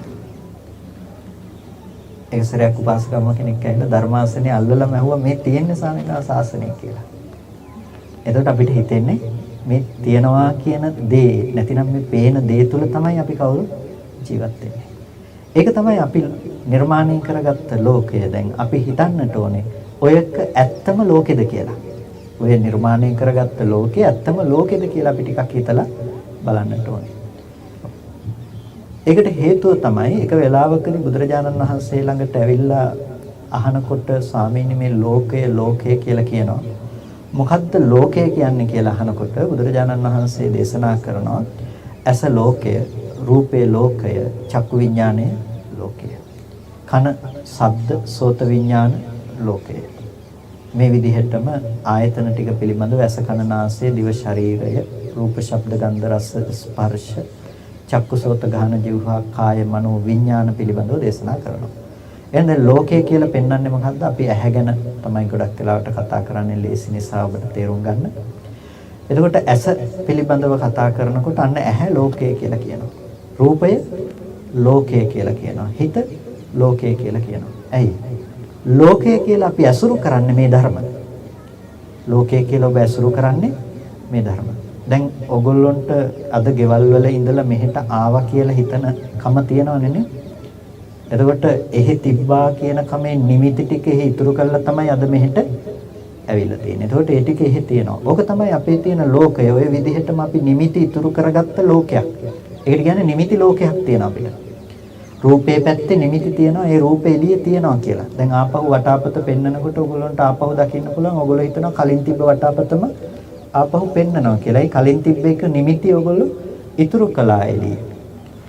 එතකොට මෙන්න මේ විදිහට නිමිති ඇතුලේ ජීවත් වෙන අපිට බුදුරජාණන් වහන්සේ ටිකක් වෙනස් කතාවක් දේශනා කළා. මොකද්ද වෙනස් කතාව?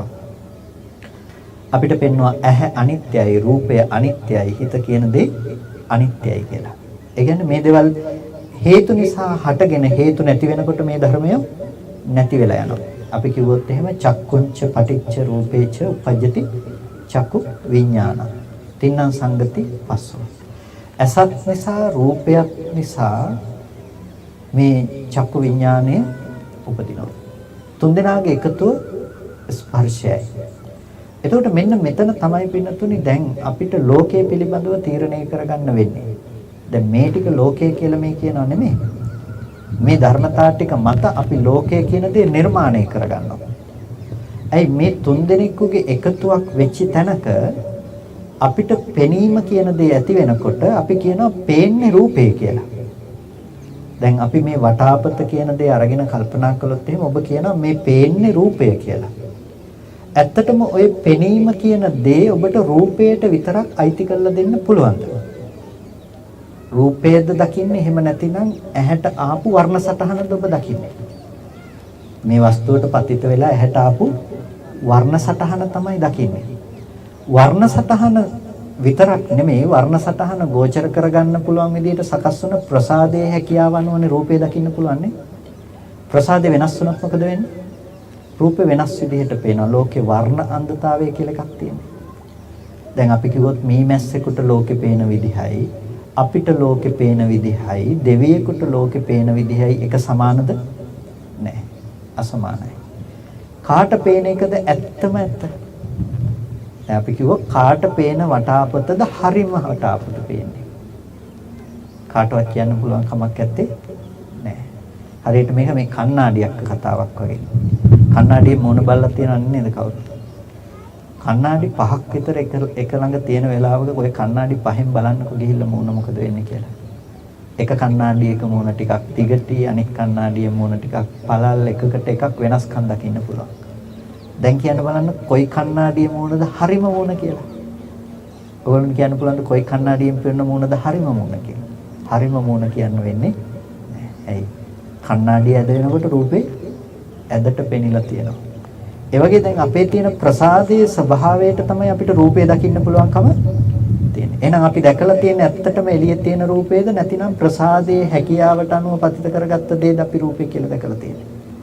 ප්‍රසාදයට ආපු දේ තමයි අපි දැකලා තියෙන්නේ. දැන් ඔය ඇහැට ආපු රූපය වර්ණ සතහන අපිට කවදාවත් දැනගන්න බෑනේ හිතක් කොතන නැත්තන්නේ. ඇහැ තිබ්බත් බෑ. ඇහැ කියලා කියන්නේ මේ උපවත් බවක් තියෙනවා. මේ ඇහැ කියලා අපි මේ කියන එක පැත්තේ උපවත් බවක් කණ්ණාඩියක් වගේ. ඒකට පතිත වෙනවා බාහිර තියෙන ඡායාවන් වර්ණ සතහන. එතකොට මෙන්න මේක පතිත වුණ තැනක මෙතන හිත යොමු වෙන්නේ නැත්නම් කොයි වෙලාවකවත් කියන්න බෑ එතන රූපයක් පේනවා කියලා. දැන් පෙනීමක් නැහැ. අපිට ඊට වැඩිය ප්‍රඥාවක් තියෙනවා. ප්‍රඥාව අපේ ජීවිතේ වෙලා තියෙනවානේ. ඒ නිසා අපිට කොයි වෙලාවකවත් හිතෙන්නේ නැහැ කණ්ණාඩි ඉස්සරහට ගිහිල්ලා ඇතුළේ ඉන්න කෙනාව බලලා આવොත් හොඳයි කියලා. ඇතුළේ ඉන්න කෙනාත් එක්ක ගිහිල්ලා hina වෙලා එන්න තිබ්බනම් හොඳයි කියලා ඔබට කවදාවත් හිතෙන්නේ නැහැ. ඇයි ඔබට නුවණක් තියෙනවා. නුවණ ජීවිතේ වෙලා තියෙනවා. කණ්ණාඩි ඉස්සරහට යනකොටම ඒ යන්නේක නිසා ඇතුළේ ප්‍රතිබිම්බය පේනවා. අයින් වෙනකොටම ඒක ඉවත් වෙලා යනවා. ඔබට ඒ පිළිබඳව නුවණක් තියෙනවා. ඔබේ ජීවිතයේ යෙදුණු නුවණක්. ඒ නිසා ඔබ කවදාවත් අර කණ්ණාඩිය ඇතුලේ පේන ඡායාව ගැන හිතීත තරහ ගන්න යන්නේ නැහැ. ඒ පිළිබඳව ඔබ කල්පනා කර කර දැන් මෙතෙන්ට ඇවිල්ලා බලන්න යන්න තිබ්බනම් හොඳයි කී හිතන්නේ නැහැ. ඒ මට්ටමේ නුවණක් තියෙන නිසා. හැබැයි රිලව මෝඩයි කියලා අපි කිව්වට රිලව කරන මෝඩ වැඩේම අපි අපේ ජීවිතය තුලත් ඒ විදිහටම කරනවා. හැබැයි ටිකක් වෙනස්ව. රිලවත් කාම භූමියේනේ. තිරසංගත සතෙක් වුණාට ඒ තිරසංගත සතා කාමාවචර කාම භූමියේ. අපි කාමාවචර සුගතිය වුණාට අපිත් කාම භූමියේ ජීවත් වෙන්නේ. ඉතින් ඔක්කොම එක සමාන ගතියක් කොහෙන් හරි තියෙන්න ඕනේ. අපිත් මේ මෝඩකම ඒ විදිහටම කරනවා. අපි කණ්ණාඩියේ ඉස්සරහ රැවටෙන්නේ නැති වෙන්න පුළුවන්. ඊට වැඩිය අපි බුද්ධිමත්. හැබැයි ඒ වුණාට අපි රැවටෙන තැන් තියෙනවා. කොහෙද අපි රැවටෙන්නේ? අපි අර රිලව තව කෙනෙක් ඇතුලේ ඉන්නවා කියලා කෙනෙක් ඇතුලේ ඉන්න බවට ඉතුරු කළා වගේ අපි නිමිති ඉතුරු කරනවා. කොහෙද නිමිති ඉතුරු කරන්නේ? ඇහැට රූපයක් පෙනුනට පස්සේ පෙනුන දේ රූපේ පැත්තෙන් දාලා ඒ පැත්තේ තියනවා කියලා හිතනවා. ඒ නිසා තමයි දැන් ඕගොල්ලන්ට gedara එහි තියෙන gedara ගැන කල්පනා කරන්න පුළුවන්කම තියෙන්නේ. ඉතින් gedara ගැන කල්පනා කරනවා විතරක් නෙමෙයි ඒක විතරක් නෙමෙයිනේ ප්‍රශ්නේ තියෙන්නේ. දැන් gedara තියෙන නිසා ඔයගොල්ලෝ දැන් මෙතනින් පිටත් වෙලා යනකොට ගෙදෙන්ට යන්න පුළුවන්කම තියෙනවා. වැරදිලාවත් ඔය කය අරගෙන යන්න බැරි තත්ත්වෙට මගදීපත් වුණොත් මොකද වෙන්නේ? මේ කය අරගෙන එතෙන්ට යන්න බැරි තත්ත්වෙටපත් වුණොත් මොකක් හරි වෙලා අන්තිම අරමුණ ඒක වුණොත් එහෙම gedara විඳින්න පුළුවන් මට්ටමකට ඒ වගේ මට්ටමකට ප්‍රතිසන්දි වශයෙන් යනවම තමයි.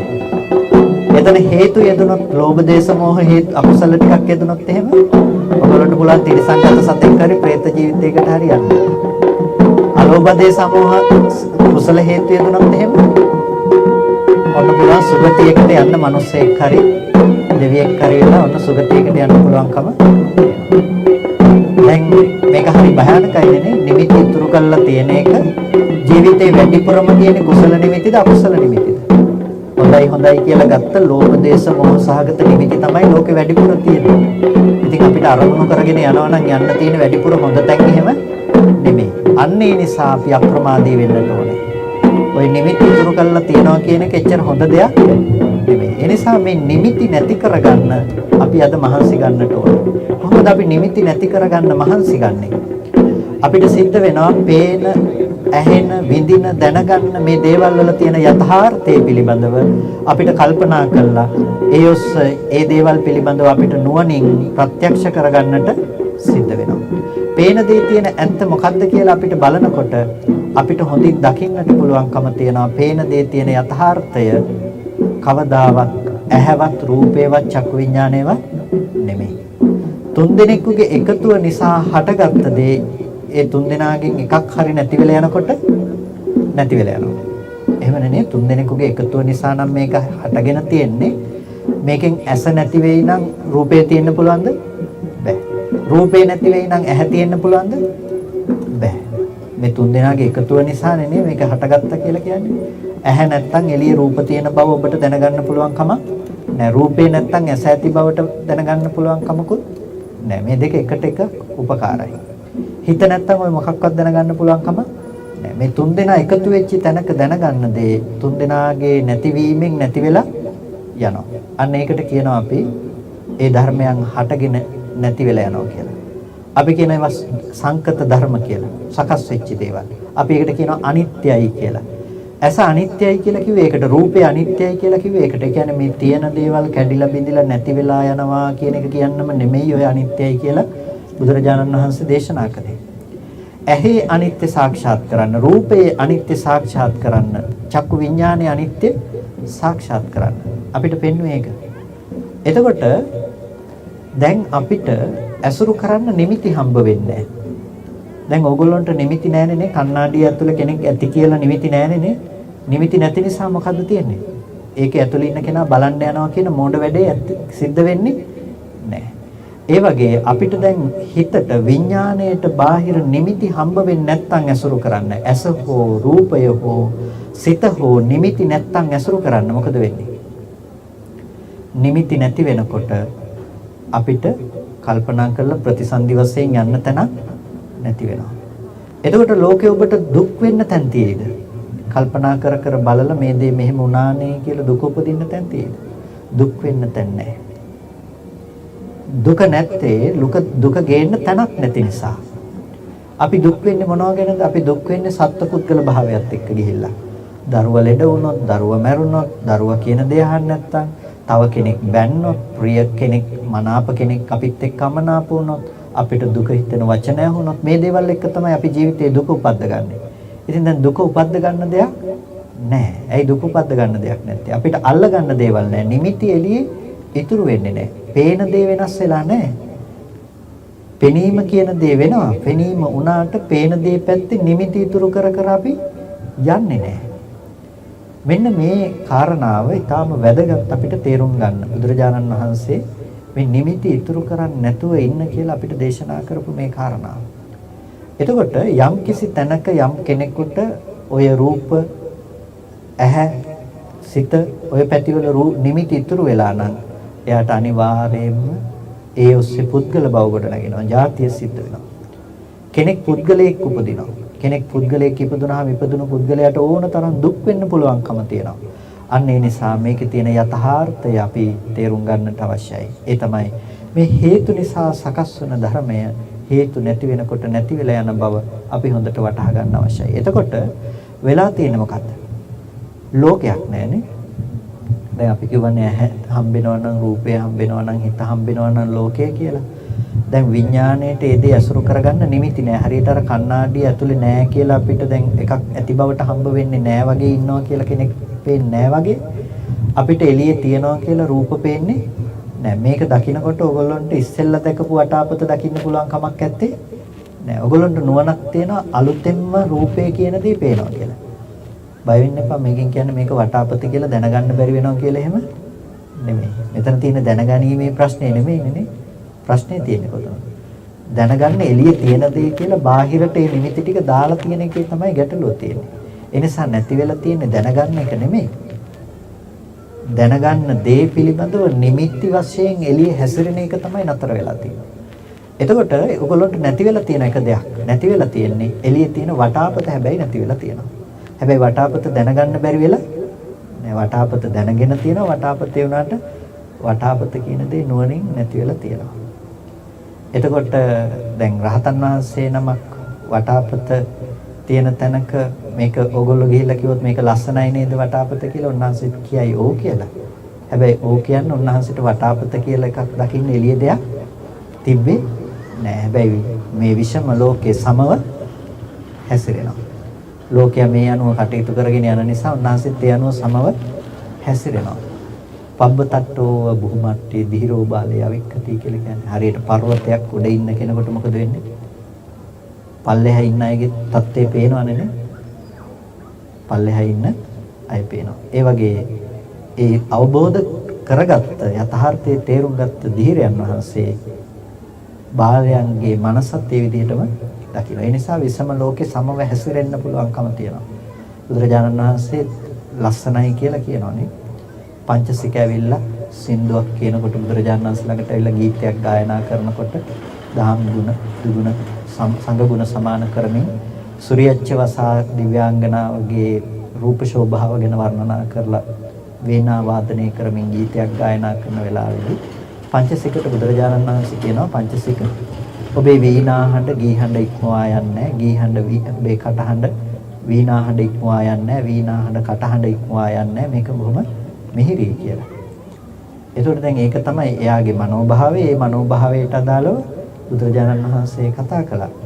හැබැයි බුදුරජාණන් වහන්සේට ලෝකයේ තුල ශබ්දයක් නිමිති අනුනිමිති වශයෙන් ඉතුරු කරලා සතුටු වෙන්න තැනක් තිබ්බේ නැහැ. ඒක තමයි විසම ලෝකේ සමව හැසිරෙන්න පුළුවන් කියලා කියන්නේ. දැන් අපිට ඵලයක් තියෙනවා. ඔය කතා කළේ අපිට ඵලයක ලබන්නට පුළුවන් දෙයක් පිළිබඳව. ඒ කියන්නේ මේ ලෝකයෙන් මිදෙන්න පුළුවන්කම තියෙනවා. ලෝක නිරෝධයක් කරන්න පුළුවන්කම තියෙනවා. ඉතින් ඔය ගැඹුරු ලෝක නිරෝධය කියන විෂයට අපිට ප්‍රවේශයක් ලබන්න පුළුවන් කමක් නැහැ. ක්‍රමානුකූල ප්‍රතිපදාවක් නැත්නම් ඒක අනුගමනය කරන්න ප්‍රතිපදාවක් නැත්නම් අපිට ඔතෙන්ට යන්න පුළුවන් කමක් නැහැ. තින්නම් සංගති පස්සෝ කිව්වා කියලා මේ තුන් දෙනෙකුගේ එකතු ඇති කල්ලි තමයි මේක හටගෙන තියෙන්නේ කිව්වා කියලා කොයි වෙලාවකවත් අපිට පුළුවන් කමක් නැහැ. මේක එකපාර ග්‍රහණය කරගෙන අවබෝධය කියන දේ තුළ වාසය කරන්න පුළුවන් කමක් නැහැ. ඊට අනුරූපව අපේ මනස දියුණු වෙන්න අවශ්‍යයි. යන්නේ ඒකට තමයි බුදුරජාණන් වහන්සේ අපිට මාර්ගයක් දේශනා කරන්නේ. එතෙන්ට යන්න අවශ්‍ය ප්‍රතිපදාවක් දේශනා කරනවා. එනිසා ඔබට ඔබේ ජීවිතයේ යථාර්ථය පිළිබඳව ටිකක් ගවේෂණය කරන්නට වෙයි. ඒ ගවේෂණය කරන්න යනකොට ඔබට දකින්න වෙනවා පළවෙනිම දේ තමයි අද තියෙන මේ නානත්ව සංඥායින් වෙන්න ඕනේ. නානත්ව සංඥා කියලා කිව්වේ දැන් අපිට ලෝකේ වටින නොවටින වස්තු මේ විදිහට හදාගත්ත නානත්වයක් තියෙනවානේ. මේ කෝප්පේ පීරිසිය මේසේ මේ වටාප පුතු මිනිස්සු මේ විදිහට හදාගත්ත ගොඩාක් නානත්වයක් තියෙනවා. දැන් ඕගොල්ලෝ විදර්ශනා කරන්න ගියොත් ඕගොල්ලෝ හැම නිමිත්තක් ගානෙම විදර්ශනා කරනවා. ඒක කරන්න පුළුවන් කමක් නැහැ. ඒ නිසා අපිට මේ නානත්ව ලෝකේ ඒකත්වයක් තියෙන්නට ඕනේ. අපිට උදේවැය බලන්න කියලා කිව්වේ ඔය ඉන්න මිනිස්සුන්ගේ සත්තුන්ගේ ගෙවල් දොරවල් ගස්කල් වල නෙමෙයි මොකේද බලන්න කියලා කිව්වේ ස්කන්ධ ධර්මයන්ගේ. එතකොට ස්කන්ධයන් පිළිබඳව නුවණක් ඕගොල්ලන්ට ඉස්සෙල්ලාම තිබිලා තියෙන්නට ඕනේ. ස්කන්ධ ධර්මයන් පිළිබඳව පවතින නුවණ. ස්කන්ධ ධර්මයක් ප්‍රකට වෙන්නේ නැතුව අපි දෙයක් අල්ලගත්ත කියලා අරමුණක එල්ලි හිත හිටිය කියලා අපිට මේක සාක්ෂාත් කරන්න පුළුවන් කමක් නැහැ. ඒ නිසා ස්කන්ධ මට්ටම ප්‍රකට වෙන්න ඕනේ. ඒ කියන්නේ රූපස්කන්ධය කියලා කියන්නේ මොකද්ද කියන දේ ප්‍රකට වෙන්න ඕනේ. රූපස්කන්ධය කියන දේ ප්‍රකට කරගත්තාම සියලුම රූපේ යථාර්ථයක තමයි. දැන් උදාහරණයක් හැටියට කිව්වොත් ඔයගොල්ලන්ට දැන් වටාපත මේසේ කියලා නානත්වයක් හම්බ වෙන්නේ අපි දැනගත්ත දේවල් එළියට දාලා බලන තැන නිසානේ. හැබැයි යථාර්ථය මොකද්ද? ඔය හැම තැනක්ම ඇහැට ඒ මොහොතට වර්ණ සටහනක් විදිහට ආපු තැනක් නෙනේ. මේ මොහොතේ වර්ණ සටහනක් විදිහට ඇහැට ස්පර්ශ වෙන දේ. වර්ණ සටහන ඇතුලේ වටාපත් තියනවද? වර්ණ සටහන ඇතුලේ මේස තියනවද? නෑ. පාට ටික ඇතුලේ ඒ දේවල් නෑ. වර්ණ රූප ඇතුලේ ඒ දේවල් ඇත්තේ නෑ. වර්ණ රූපයේ ස්වභාවය තමයි අනාත්ම ලක්ෂණය. සතර මහා ධාතු ඇසුරු කරගෙන පවත්නා ලක්ෂණය තමයි වර්ණ රූපේ ස්වභාවය. එතකොට අන්නේ වර්ණ රූපය සතර මහා ධාතුව නිසා පවත්නා වර්ණ සටහන ඇහැට පතිත වෙනවා. ඇහැට පතිත වුණාට පස්සේ ඒ වර්ණ සටහන අපි කියන්නේ දැන් එළියේ තියෙන රූපේ තියෙන පාට ටික කවදාවත් දකින්න පුළුවන් කමක් නැත්තේ නෑ. ඔබ දකින්නේ ඇහැට පැමිණි ආපාතාගම වුණ කියලා බුදුරජාණන් වහන්සේ දේශනා කරන ආපාතාගමයට පැමිණි. ඇහැට ගැටුණු ඇහැට ආපු වර්ණ සටහන තමයි ඔබ දකින්නේ. ඒ වර්ණ සටහන ඒ ඇහැට ගැටෙන එක එළියේ තියෙන එක නෙමෙයි. ඒ මොහොතේ පැමිණිච්ච එක. එතකොට ඒ ඇහැට ප්‍රසාදයට පතිත වුණ දේ අපිට ඊට පස්සේ සම්මර්ෂණය කරන්න පුළුවන්කම තියෙනවා. අපිට රූපයේ යථාර්ථයේ විදිහට දැන් හම්බ වෙන්නේ මොකද්ද? අර නානත්වය අයින් වෙලා ගිහිල්ලා වර්ණ සටහන කියන බවින් අපිට ප්‍රකට වෙන්න ගන්නවා. ඒකට පුංචි උපක්‍රමයක් තියෙනවා. ඔගොල්ලෝ ජීවිතයේ එක අරමුණක් හැම වෙලාවකදීම විදර්ශනා වශයෙන් මානසිකාරයේ පවත්වා ගන්න තියාගන්න. ප්‍රායෝගිකව මේක භාවිත කරනකොට ඔගොල්ලන්ට ක්‍රම දෙකක් තේරුම් ගන්න වෙනවා. එකක් පළවෙනි එක තමයි මානසිකාරය, දෙවෙනි එක තමයි මානසිකාරය නිසා උපදින නුවණ කියලා කියන්නේ. මානසිකාරය කියලා කියන්නේ ඔගොල්ලන්ට අරමුණක් ගැන ඔගොල්ලන්ට මෙනෙහි කරමින් බලන්න වෙනවා. මෙනෙහි කරමින් බලන්න වෙනකොට ඔයගොල්ලන්ට ලෝකේ ඇති බවට හම්බෙන අරමුණක් එතනින්ම අල්ලගන්න, එතනින්ම අල්ලගෙන ඒකේ අරමුණ පිළිබඳව ඔයගොල්ලෝ සම්මර්ෂණය කරලා බලන්න හොඳට. බලනකොට ඔයගොල්ලන්ට පෙනෙයි අපි බොරුව කියන දේ හදාගෙන තියෙන්නේ කොහොමද කියන එක. එතකොට එතනදී අපිට ප්‍රකට වෙනවා දැන් අපි වටාපත කියන එක කතා කරගෙන ගියොත් එහෙම අපිට ප්‍රකට වෙනවා එතන අපි අනාත්ම වර්ණ සටහන කියන දේ ඊට පස්සේ ප්‍රකට කරගන්න පුළුවන්කම තියෙනවා. දැන් සම්මර්ෂණය කරගෙන යනකොට වටාපත කියලා හිතුවට අපිට වටාපත කියලා දෙයක් එළිය දකින්න පුළුවන් කමක් නැහැ. අපිට දකින්න පුළුවන් ඇහැට දකින්න පුළුවන් ඇහැට වැටුණු වර්ණ සටහන විතරයි. වර්ණ සටහනක් ඇහැට ඇවිල්ලා එතන හිත යොමු වුණාට පස්සේ ඇතිවෙච්ච මේ තුන්දෙනාගේ එකතුව නිසා ඇතිවෙච්ච පෙනීම කියන දේ ගැන හිතලා තමයි මම වටාපත කියලා දැනගෙන තියෙන්නේ. ඒ වටාපත කියන දේ තමයි මම ලෝකේ තියනවා කියලා බාහිරට නැවත එළියට දාලා බලලා තියෙන්නේ. ඔන්න අපිට ඒ පිළිබඳ සම්මර්ෂණය කරන්න පුළුවන් ක්‍රමයක් ඒක. අන්න ඒ විදිහට දැන් අපි හිතනකොට අපිට එතන නුවණක් ඇති වෙනවා. නුවණ තමයි ඇහැට පතිත වෙන්නේ වර්ණ සටහන් මාත්‍රයක් කියන එක. දැන් ওই වර්ණ සටහන කියන එක වටාපතට විතරද පොදු? නෑ. කෝප්පේ පේනවා කියන තැන තිබුණෙත් ඒකමයි, මේසේ පේනවා කියන තැන තියෙනෙත් ඒකමයි. දැන් අර නිමිති ඉක්මවා ගිය නුවණක් අපිට ඇති වෙනවා. නුවණ කියන දේ පාවිච්චි කරන්න ඕනේ. නුවණ තියෙන්නේ පාවිච්චි කරන්න. ඒක තමයි අපි භාවිත කළ යුතු දේ. මානසිකාරය අපි නැවත නැවත කරමින් නුවණ ඉපදවිය යුතුයි. නුවණ කියන දේ භාවිත කළ යුතුයි. මම මෙහෙම කිව්වොත් කණ්ණාඩි දෙකක් තියෙනකොට කණ්ණාඩි දෙක දිහා බලාගෙන කණ්ණාඩි දෙක අරගෙන දාගන්නවා. ඇහැට දාගත්තට පස්සෙත් කණ්ණාඩි දෙක දිහා බලන් ඉන්නවද නැතිනම් කණ්ණාඩි දෙකෙන් ලෝකෙ දිහා බලනවද? කණ්ණාඩි දෙකෙන් ලෝකෙ දිහා බලනවා. මානසිකාරය වගේ තමයි කණ්ණාඩි දෙක දිහා බලාගෙන කණ්ණාඩි දෙක ඇහැට දාගන්නවා වගේ. එතකොට නුවණ වගේ තමයි කණ්ණාඩි දෙක දාගත්තට පස්සේ ඔයගොල්ලන්ට තියෙන්නේ අර ලෝකයේ දිහා බලන්න. ඒ වගේ අපිට කණ්ණාඩි දෙක දාගන්නවා වගේ මානසිකාරය පවත්වන්න තියෙන්නේ එක අරමුණක් අල්ලගෙන අල්ලගත්ත අරමුණ පිළිබඳව අපි හොඳට මානසිකාරය කරලා ස්කන්ධ මට්ටම ප්‍රකට කරගන්නවා. ඊට පස්සේ අපිට මුළු ලෝකය කියලාම ප්‍රකට වෙන්න තියෙන මොනවද? ස්කන්ධ ධර්මතා ටිකක්. එතකොට අපිට ස්කන්ධ ඇතුලේ මේසපුටු වෙන්නේ නෑ. මිනිස්සු පේන්නේ නෑ. ස්කන්ධ ටිකක හට ගැනීමක්, ස්කන්ධ ටිකක වැයවීමක් දකින්න පුළුවන්කම තියෙනවා. ඒ නිසා අන්න එතනට නුවණ ආවහම නුවණ පාවිච්චි කරන්න ඕනේ හැම තැනකම තියෙන යථාර්ථය. එකින් එකට හිත ඉන්න අවශ්‍ය වෙන්නේ නෑ. හැබැයි නුවණ අප්‍රකටව යනවා ටිකකින්. සමහර විට නුවණ අප්‍රකටව යනවා. දැන් බණ අහගෙන ඉන්නකොට කෙනෙකුට තේරෙනවා මේක හරි ඇත්තනේ මේක කියලා. අන්නේ ඇත්තම කියලා හිතෙන ඒක තමයි නුවණ කියලා කියන්නේ. ඒ නුවණ ඔයගොල්ලන්ට පාවිච්චි කරන්න පුළුවන් වෙන්න ඕනේ හැම තැනකටම ලෝකේ. හැබැයි පාවිච්චි කරන්න පටන් ගන්න කාලෙදි මොකද වෙන්නේ? නුවණ අප්‍රකටව යනවා ඉක්මනට. එතකොට මොකද කරන්නේ? ආපහු අර මානසිකාරය කරලා නුවණ උපද්දනවා, නුවණ භාවිත කරනවා. ඔය විදිහට මානසිකාරය සහ නුවණ කියන මේ දෙක නැවත මානසිකාරයෙන් නුවණ උපදවමින් භාවිත කරනකොට නුවණ භාවිතයෙන් බොහොම ඉක්මනට ආශ්‍රව ධර්මයන් ක්ෂය කරන්න, ගෙවලා දාන්න පුළුවන්කම තියෙනවා. දැන් අපි ගෙවන්නේ අද ඇහැට පේන රූපේ නිමිති ගෙවනවා කියලා කියන්නේ ඔබ අනන්ත සසරේ ඉඳලා කර්ම රැස් කරගත්තා නම් ඒ හැම දෙයකම තියෙන නිමිති තමයි ඔය ගෙවෙන්නේ. එක එක නිමිත්තට හිත ඉන්නේ නැහැ නේ. අනන්ත සසරේ ඉඳලා අපි කොච්චර අකුසල් කරලා ඇද්ද? මිනිස්සු මරලා ඇද්ද කොච්චර? සත්තු මරලා ඇද්ද කොච්චර? ඒ හැම සතෙකුගෙන්ම ඒ හැම මිනිස්සෙකුගෙන්ම අපි නිදහස් වෙනවා නේ. ඇයි අද නිමිති කියලා අපි එළියේ තියෙන බවට හසුරවන්න දෙයක් හම්බ වෙන්නේ නැත්නම් අපිට ලෝකෙ හිටපු සතෙක් හරි මිනිස්සෙක් හරි හම්බ වෙන්නේ නැති තැනකට අපේ මනසපත් වෙනවා නම් නිමිති අනුනිමිති වශයෙන් නොහැසිරෙන මනසට කුසල අකුසල කතා කරන්න පුළුවන් කමක් නැත්තේ නෑ. ඒ තැන් වලිනුත් එක්කම තමයි අපි මිදෙන්නේ. ඒ නිසා අපිට කුසල අකුසල කියන මේ ධර්ම මූලයන්ගෙන්ම මිදෙන්න පුළුවන්කම තියෙනවා. එතකොට දැන් අද අනුගමනය කළේ පින් කරන්නෙත් නෑ කියන තැනකින් නෙමෙයි අපි අකුසලේ නතර කළා.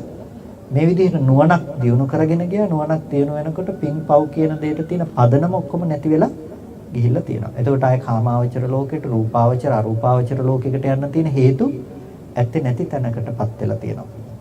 ඒ නිසා මේ වගේ තැනකින් අපිට මේ ධර්මය අල්ලගන්න පුළුවන්කම තියෙනවා. මේ වගේ තැනකින් අපිට මේ පිළිබඳව ගැඹුරින් විශ්ලේෂණය කරගන්නට පුළුවන්කම තියෙනවා. ඉතින් ටිකක් අහපු අයත් ඇති, නාහපු අයත් ඇති ධර්ම දේශනාවන්. ඉතින් ටිකක් උත්සාහවත් වුණා නිසා සරල කාරණාවන් ඉඳලා කියන්න. ඉතින් බලාපොරොත්තු වෙන්නේ නැහැ හැම දිනාටම මේක 100%ක්ම මේ විදිහටම තේරෙයි කියලා. ඔගොල්ලෝ වෙනද දැනගෙන හිටියට වැඩිය පොඩ්ඩක් හරි දැනගත්තා නම් ඒකත් ලොකු දෙයක්. මම සාමාන්‍යයෙන් කියන්නේ මොකක්වත්ම තේරුන්නේ නැත්නම් ඒකත් ලොකු දෙයක් කියලා. මොකද ටිකක් තේරුණ කෙනාට වැඩිය මහන්සි වෙන්න ඕනේ. මොකක්වත්ම නොතේරුණා නම් නේ. ඒ මෙච්චර බුද්ධ ශාසනයක් ලැබිලා තියෙනකොට මොකක්වත්ම තේරුන්නේ නැත්නම් වැඩිපුර අප්‍රමාදී වෙන්න ඕනේ. අර කියපු කාරණාවන්ගේ මොකක්වත්ම නොතේරුණ කෙනා. එනිසා ඔබ අප්‍රමාදී විය යුතුයි. එනිසා මේ කියපු කාරණා අතහැර ගන්න එපා. ඔබේ නිවන් ප්‍රතිපදාවට මේ කියපු කාරණා ටික ඊටාම වැදගත්. ඉතින් මේ කාරණා තව ගැඹුරින් කතා කරන්න පුළුවන්කම තියෙනවා. නමුත් උදෑසනේ ඉඳලා බොහෝ කුසල ධර්ම රාශියකට සහසම්බන්ධ වෙනවා. ඉතින් උදෑසනේ ඉඳලා ඒ කුසලයේ නිරුද්ධ වෙනවා කියලා කියන්නේ මම හිතනවා බොහෝ දුර බැහැර ඉඳලා පාන්දරේ ඉඳලා ඇවිල්ලා තියෙන්නේ. හැම දිනාටම වෙහෙස ඇති කියලා අපි දේශනාව නතර කළේ. මම දන්නේ නැහැ වෙලාව කියලා ඔරලෝසුව නතර වෙලා නිසා නැත්නම් මම තව ටිකක් කියාගෙන යනවා. ඉතින් මේ හැම දිනෙකම මේ විදිහට ධර්ම ශ්‍රවණය කරගන්නට යෙදුණා. අපි මේ සිද්ධ කරගත්ත සියලුම කුසල ධර්මයන් මේ වෙලාවේදී අනුමෝදන් කළ යුතු අයට අනුමෝදන් කරමු. හැම දිනෙකටම බොහොම කල්යාණ මිත්‍ර භාවයෙන් සිහිපත් කරනවා. අපි කවුරුත් පරක් දෙයක් නොපෙනෙන සසර ගමනක සැරිසරන්නේ. ඉතින් මේ අනවරාග්‍ර සසර ගමනක අපි සැරිසරනකොට ඕනෑ තරම් කර්මගත ජීවිතවලදී අපි කර්ම සකස් කරගෙන ඇති. අද මිනිස්සු හැටියට ඉපදුනාට ඒ එකක්වත් අපිට ආවේ නැති වුණාට භවයෙන් වැහිලා තිබුණාට අපේ හිතේ හැකියාව, කයේ හැකියාවට සීමා වෙලා තිබුණාට මරණාසන්න වෙලාවෙදී මේ කයෙන් හිත මිදෙනකොට නැතිනම් කයේ හැකියාවෙන් අයින් වෙනකොට අනන්ත සසරේ ඉඳලා කරපු දේවල් ඉදිරිපත් වෙන්න පුළුවන්කම තියෙන ඕනම නිමිත්තක් ප්‍රතිසන්දි වශයෙන් යන්න පුළුවන්කම තියෙනවා. ඉතින් ওই දේවල් ඇස්සේ හොඳ දේවල් වලට වඩා වැඩිපුර ඇත්තේ නරක දේවල්. ඒ නිසා අප්‍රමාදී වෙන්න. හිතන්න එපා මේ සසර හොඳ තැනක් කියලා. අපිට ජීවිතයේ ඇති කරගත යුතු ප්‍රධානම දේ තමයි අප්‍රමාදී බව කියලා කියන්නේ. අප්‍රමාදී බව නැත්නම් මේ ජීවිතෙන් කිසිම පළ ප්‍රයෝජනයක් නැහැ. හේතුව තමයි ඔබ හැමදාම මහන්සි වෙන්නේ කිසිම වැඩකට නැති දෙයක්. ඒ කියන්නේ ඒ දේ ඔබට කවදාවත් ප්‍රයෝජනයක් ගන්න පුළුවන් කමක් නැහැ. මම කියන අඩුම තරමේ ඔබට ඔළුවේ කැක්කුමක් හැදෙන වෙලාවක ඔබට පුළුවන් ද ඔළුවේ කැක්කුමෙන් ටිකක් ඔබට වැඩිපුරම ආදරය කරන කෙනෙක් එක්කවත් බෙදා ගන්න. ඔබේ දරුවත් එක්කවත් ඒක බෙදා ගන්න පුළුවන් ද ඔළුවේ කැක්කුමෙන් ටිකක් ගන්න කියලා. කවදාවත් ඒක කරන්න බෑ. ජීවත් වෙන්න තියෙන එකෙන් එක තප්පරයක් හුවමාරු කරගන්න පුළුවන්, එක පැයක් හුවමාරු කරගන්න පුළුවන්. කවදාවත් ඒක කරන්න බෑ. එච්චර අසරණ තැනක තමයි අපි ජීවත් වෙන්නේ. අපි හැමෝම ජීවත් වෙන්නේ එච්චර අසරණ තැනක. එච්චර අසරණ තැනක ජීවත් වෙන අපි කොච්චර අප්‍රමාදී වෙන්න ඕනද? අපි ගොඩනගපු හැම දෙයක්ම මරණයෙන් මත්තේ නැති වෙලා යන ලෝකේ අපි නැති වෙලා යන දේම ආපහු ගොඩනගනවා කියලා කියන්නේ අපි කොච්චර මෝඩද? ඒ නිසා ඒ දේවල් සාරය කියලා හිතන්න එපා. ඒ දේවල් හරය කියලා හිතන්න එපා. කොහොම හරි ඔයගොල්ලෝ මේ ධර්ම අවබෝධය කරගන්න උත්සාහවත් වෙන්න. කොහොම හරි ජීවිතේ නිවෙන්න මඟක් හොයාගන්න. ඒ නිවෙන මඟ තරම් වටින දෙයක් බුද්ධ ශාසනයකින් වෙන ලබන්න පුළුවන් කමක් නැහැ. මේ ලෞකික කුසල ධර්ම අපිට කරගන්න පුළුවන්. ඒ දේවල් කරගන්නවා වගේම මේ නිවෙන මඟ ටිකක් ගවේෂණය කරගෙන ගිහිල්ලා දුකෙන් මිදෙන පැත්තට ඔයගොල්ලෝගේ මනස මෙහෙවන්න. මේ ජීවිතයේ දුක ගැන කතා කළොත් ඔයගොල්ලන්ට ටිකයි කතා කරන්න වෙන්නේ. සසරේ දුක අනන්තයි අප්‍රමාණ. මේ අපට අර්ථයෙන් ධර්මයෙන් අනුශාසනා කළ අපේ ධර්මාචාර්ය අවසරයි මාංකඩේ සුදස්සන ස්වාමීන් වහන්සේට, අවසරයි මාංකඩේ වරණරත්න ස්වාමීන් වහන්සේට සාවිනාසලා දෙවනි සනසන පිණිස මේ කුසලයේ හේතු පාරමිතාවක් වේවා කියලා ප්‍රාර්ථනා කරමි. ඒ වගේම මේ සියලු කුසල ධර්මයන් උදෑසන සිත ඔබ සිද්ධ කරගත්තු ඒ උදෑසන පූජාව වගේම දිරිදු ආරාධිත තත්ත්වයෙන් පෙළෙන 25 දිනක සඳහා රෝධපුට ලබා දීම, සවස සිදු කළ කප්ප පූජාව, ඒ වගේම මේ ධර්ම දේශනාවෙන් සිදු කරගන්න ලබන සියලු කුසලයන්, ඒ වගේම හෙට උදෑසන වනත් එක් මේ රාත්‍රිය පුරාවටම මහා සෑරදුන් උදෙසා සිදු කරනු ලබන උතුම් ආලෝක පූජාව, මේ සිදු කරගන්න මහා කුසල සම්භාර ධර්මයන් අපි දෙවියන්ටත් අනුමෝදන් කරමු. දෙවියෝ මේ පින් සතුටින් සාධනාවෙන් අනුමෝදන් වනු ලබත්වා. දෙවියන්ට මේ පින් උතුම් නිවනින් සැනසීම පිණිසම හේතු පාරමිතාවක්ම වේවා කියලා සාදු කියලා දෙවියන්ට පින් දෙන්න කවුරුද? ඒ වගේම අද දවසේදී මේ ධර්ම දේශනාවේ ප්‍රධාන දායකත්වයෙන් කටයුතු කරන්නේ මෛත්‍රී පාරමී සදහම් පදනමේ නිහාල් ප්‍රේමදාස මහත්මයා ඇතුළු පවුලේ සියලුම ඒ පින්වත් පිරිස. ඒ වගේම විශේෂයෙන් මේ කටයුත්ත මේ විදිහට සංවිධානය කරන්නට අපට ආරාධනා කරලා අවශ්‍ය සියලුම කටයුතු මේ විදිහට ඉතාම වෙහෙස වෙලා බොහොම මහන්සියෙන් සංවිධානය කළා අපේ නිර්මා ප්‍රදර්ශනී ජයවීර මහත්මිය ඇතුළු ඒ පින්වත් පිරිස. ඒ වගේම අපි විශේෂයෙන් සහ සම්බන්ධ වන පිරිස සිහිපත් කරනවා. තිලානි චම්පිකා දික්වැල්ල ඇතුළු පවුලේ සියලුම දෙනා, චම්පිකා ප්‍රේමදාස මැතිතුමා ඇතුළු ඒ සෑම සියලු දෙනාම, කුසුමා ගුණවර්ධන මහත්මිය ඇතුළු ඒ පින්වත්තුන්, ඒ වගේම CMP චන්ද්‍රපාල මහත්මයා ඇතුළු සම්බන්ධ වන සියලුම පින්වත්තුන්, ඒ අපේ සද්ධාතිස්ස ස්වාමීන් වහන්සේගේ පියතුමාණන්, ඒ වගේම ධර්ම ග්‍රන්ථ සඳහා මුද්‍රණය සඳහා සහ සම්බන්ධ වන ඒ සියලුම පින්තුණුත් පින්කම සඳහා දායක වුණ සෑම සියලු දෙනාම මේ වෙලාවේදී සිහිපත් කරනවා. ඒ සෑම සියලු දෙනා නමින් මිය පරලෝකීය ඥාතීන් අපි විශේෂයෙන්ම මේ වෙලාවේදී සිහිපත් කරනවා.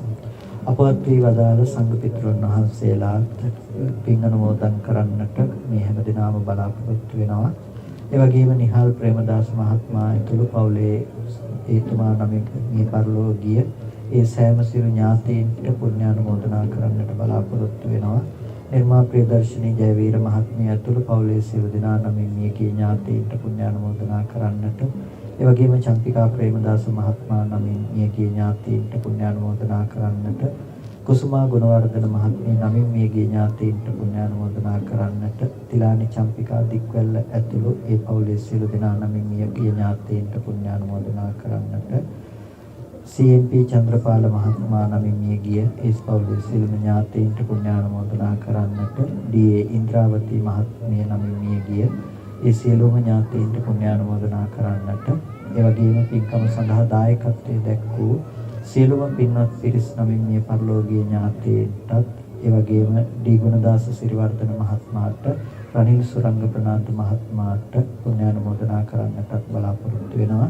ධර්ම ග්‍රන්ථ මුද්‍රණය සඳහා සහ සම්බන්ධ වුණ ඒ සෑම සිල් පින්වත් දෙනා නමින් මිය පරලෝකීය මෙලොව වශයෙන් හෝ සාංසාරිකව මිය ගිහිල්ලා යම් ඥාතිවරයෙක්ගෙන් බලාපොරොත්තු වෙනවා නම් සෑම සිල් ඥාති වර්ගයාම මේ පින තමන් කළ පිනක් මෙන් සතුටින් සාදුනාදයෙන් අනුමෝදන් වනු ලබත්වා.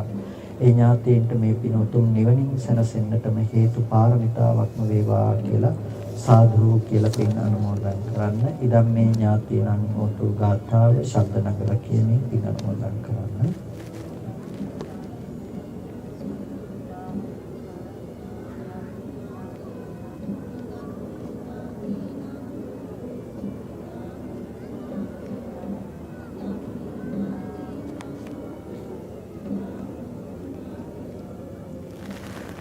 ඒ වගේම මේ කුසලයේ සඳහා අවකාශය සලසා දෙමින් මේ පින්නතුන්ට සඳහා උපකාර කළ අතිපූජ්‍ය අවසරයි පල්ලේගම හේමරතනාභිදාන නායක මාහිමිපාණන් වහන්සේට, ඒ වගේම අතිපූජ්‍ය මාංකඩෝල සුදස්සන ස්වාමීන් වහන්සේට, අතිපූජ්‍ය මාංකඩෝල රාහුල ස්වාමීන් වහන්සේ, නන්දරතන ස්වාමීන් වහන්සේට ආශිර්වාද කරන්නට බලාපොරොත්තු වෙනවා. ඒ වගේම මේ වැඩ සිටින අපේ ගෞරවනීය සද්ධාතිස්ස ස්වාමීන් වහන්සේ, සුදස්සී ස්වාමීන් වහන්සේ, ඒ වගේම පදුම පොඩිහාමුදුරන් වහන්සේ ඇතුළු ඒ සියලුම මහා සංඝරත්නයට ආශිර්වාද කරන්නටත්, නිහාල් ප්‍රේමදාස මහත්මයා ඇතුළු ඒ පවුලේ සියලු දෙනාට, නිර්මා ප්‍රදර්ශනී ජයවීර මහත්මිය ඇතුළු පවුලේ සියලුම දෙනාට, චම්පිකා ප්‍රේමදාස මහත්මයා ඇතුළු ඒ පවුලේ සියලුම දෙනාට, කුසුමා ගුණවර්ධන මහත්මිය ඇතුළු සියලුම දෙනාට, නිලානි චම්පිකා දික්වැල්ල ඇතුළු පවුලේ සියලුම දෙනාට, ඒ වගේම අපේ සද්ධාතිස්ස ස්වාමීන් වහන්සේගේ පියතුමා CMP චන්ද්‍රපාල මහත්මයාගේ උපන්දිනයට ආශිර්වාද කරන්නටත් බලාපොරොත්තු වෙනවා. ඩී ඉන්ද්‍රාවතී මහත්මියට උපන්දිනයට ආශිර්වාද කරන්නට, ඒ වගේම පී.ආර්. දාස පතිරණ මහත්මයාගේ උපන්දිනය වෙනුවෙන් ආශිර්වාද කරන්නටත් බලාපොරොත්තු වෙනවා. ඉතින් ඒ ආශිර්වාද කරන්නට බලාපොරොත්තු වෙන සෑම සිළු දෙනාට අපි ආශිර්වාද කරනවා. ඒ වගේම මේ සඳහා දායකත්වයේ දරමින් ඒ සියලුම කටයුතු සිදු කළ මෛත්‍රී පාරමී සදහම් පදන මේ සිළු දෙනාටත්, නිහාල් ප්‍රේමදාස මහත්මයාට එවැගේම නිර්මා ප්‍රියදර්ශනී ජයවීර මහත්මියට අපි ආශිර්වාද කරනවා. ඔබ සෑම සිළු දෙනාටත් මේ උතුම් කුසලය නිදුක් නිරෝගී සුවපත් බව චිරජීවනයේ පිණසම කායික මානසික සැනසෙල්ල උදා කරගෙන අමා මහ නිවනින් සැනසීම පිණසම හේතු පාරමිතාවක්ම වේවා කියලා සාදු කියලා හැමදෙනාම පින් අනුමෝදන් වන්න. අභිවාදන සීලස නිච්ඡං වද්දාපචායිනෝ චත්තාරෝ ධම්මා වඩ්ඩන්ති ආයුවන්නෝ සුඛං බලං ආයුරාෝග්‍ය සම්පatti සග්ග සම්පatti නීවච අතෝ නිබ්බාන සම්පatti ඉමිනාතේ සමිච්ඡතු